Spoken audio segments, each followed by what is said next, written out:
बेबेल ने निम्नलिखित में से कौन सी मशीन बनाई थी? ऑप्शन है वैश्लेषिक मशीन, अंकगणित मशीन, सारणीय तंत्र, चित्रिक कार्ड। आपका आंसर हो जाएगा ऑप्शन ए वैश्लेषिक मशीन। यह आपका एनालिटिक इंजन का आविष्कार 1837 ईस्वी में किया था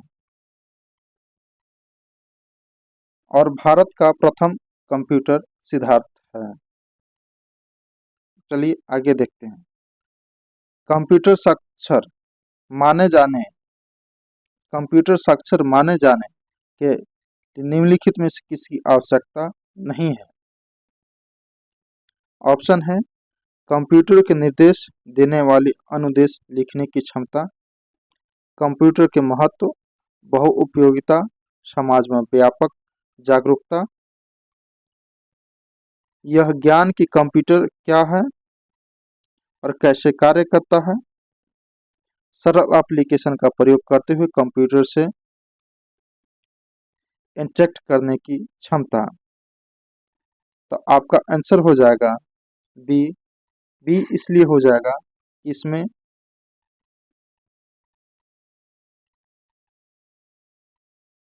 जागरूकता बहुउपयोगिता से डायरेक्ट कोई संबंध नहीं है, साक्षरता से कोई डायरेक्ट संबंध नहीं है।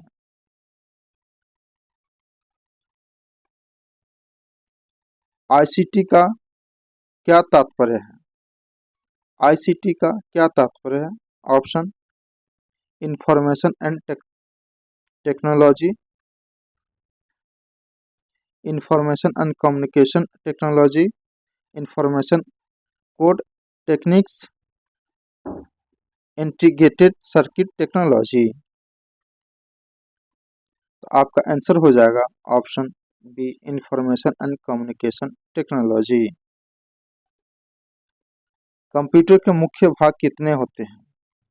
कंप्यूटर के मुख्य भाग कितने होते हैं? मुख्य रूप से कितने भाग होते हैं?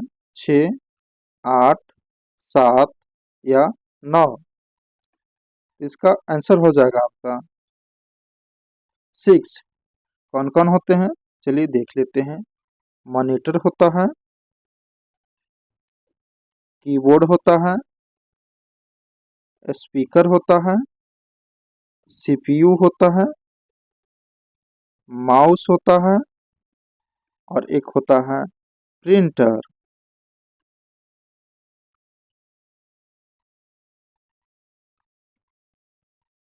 चलिए आगे।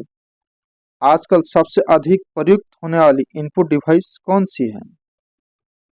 आजकल सबसे अधिक उपयोग होने वाली इनपुट डिवाइस, यहाँ पे क्या पूछ रहा है आपसे? यह चीज अब गौर कीजिएगा। इनपुट डिवाइस ऑप्शन है मदरबोर्ड, सेंट्रल प्रोसेसिंग यूनिट, इसी को सीपीयू बोला जाता है, कीबोर्ड या सेमीकंडक्टर। तो आपका आंसर हो जाएगा कीबोर्ड। आजकल कंप्यूटर में वर्तमान समय सबसे अधिक प्रयुक्त होने वाली इनपुट डिवाइस कीबोर्ड और माउस होता है।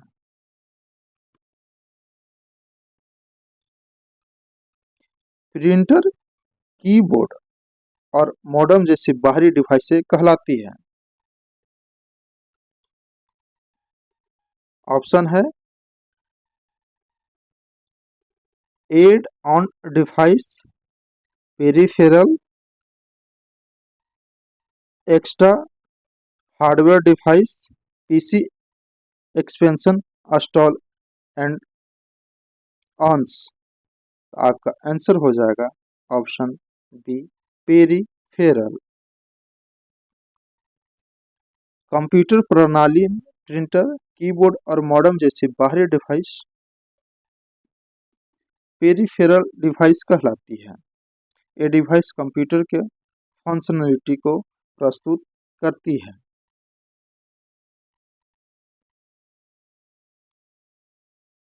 सी सेट का पूर्ण रूप क्या है? सी सेट का पूर्ण रूप क्या है?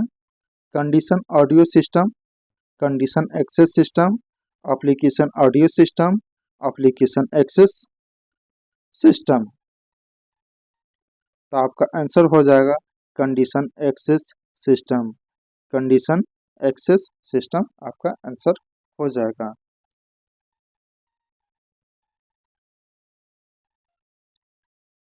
चलिए आगे देखते हैं। निम्नलिखित में से कौन एक ओपन सोर्स सॉफ्टवेयर नहीं है? यह ऑप्शन में से आपको चूज करना है कि कौन आपका ओपन सोर्स सॉफ्टवेयर नहीं है। इंटरनेट एक्सप्लोरर, गूगल क्रोमो, नेटिका नेटिका, लाइनेक्स, ओपन ऑफिस। आपका आंसर हो जाएगा ऑप्शन ए, इंटरनेट एक्सप्लोरर। एक डिवाइस के अंदर कितने प्राथमिक विभाजन होते हैं? 16, 4, 2 साल का एक। एक डिवाइस में एक प्राथमिक प्राइमरी डिवीजन होते हैं। कितने होते हैं? टोटल एक ही होता है। एक डिवाइस के अंदर एक ही प्राइमरी डिवीजन होते हैं। वर्चुअल मेमोरी का आकार निर्भर करता है। वर्चुअल मेमोरी का आकार निर्भर किस पे करता है? ऑप्शन है एक्सेस लाइंस पर, डेटाबेस द्वारा, डिस्क स्पेस द्वारा, सभी के द्वारा। तो आपका आंसर हो जाएगा डिस्क स्पेस द्वारा।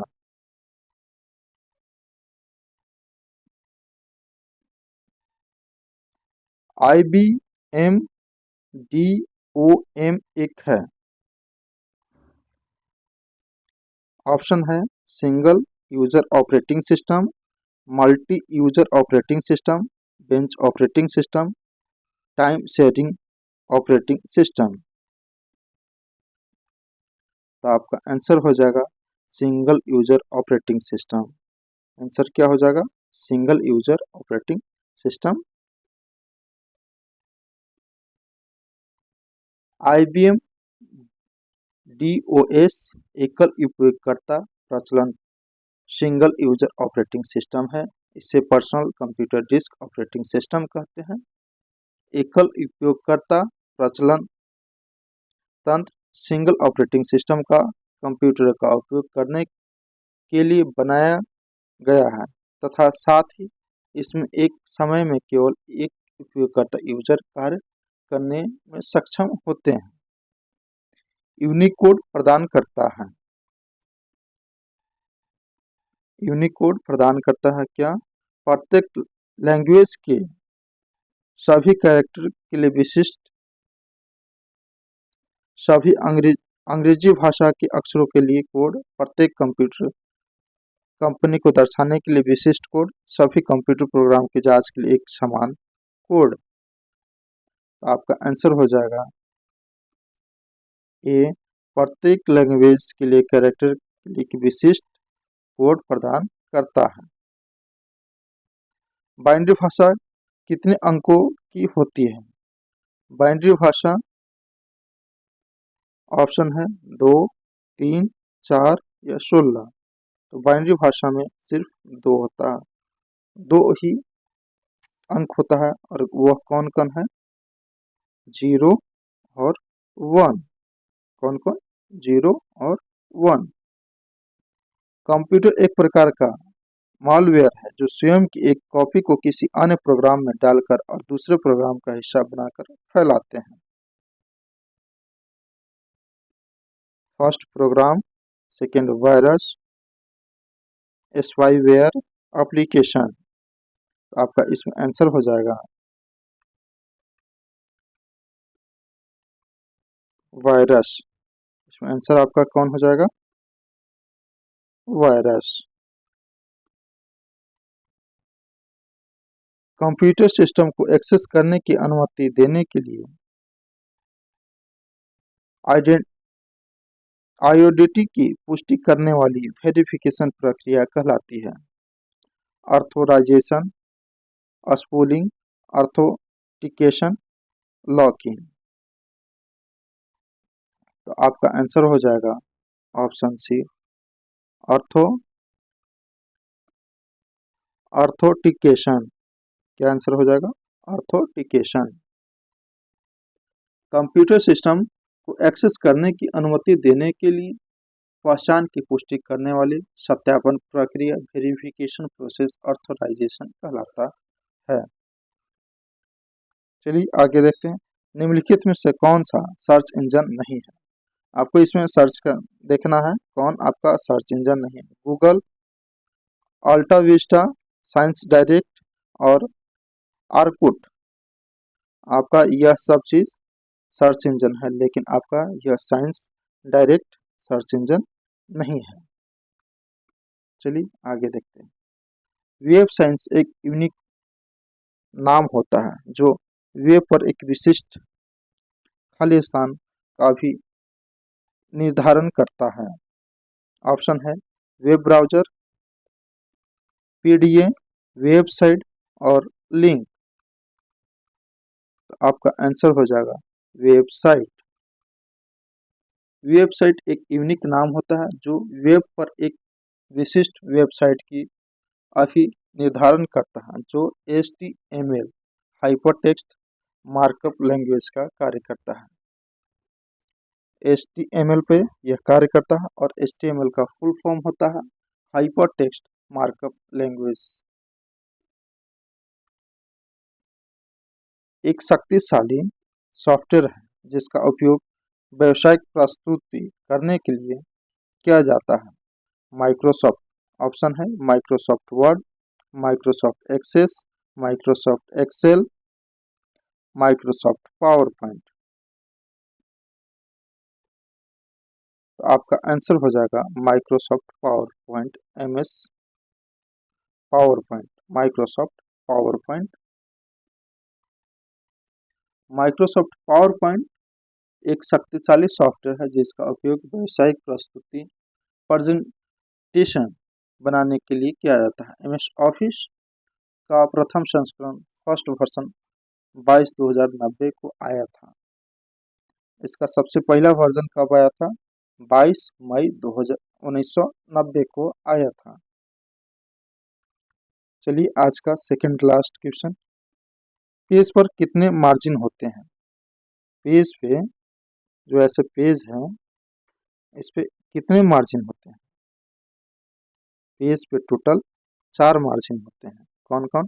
एक टॉप में हो गया, एक बॉटम में हो गया, एक राइट हो गया, एक लेफ्ट हो गया।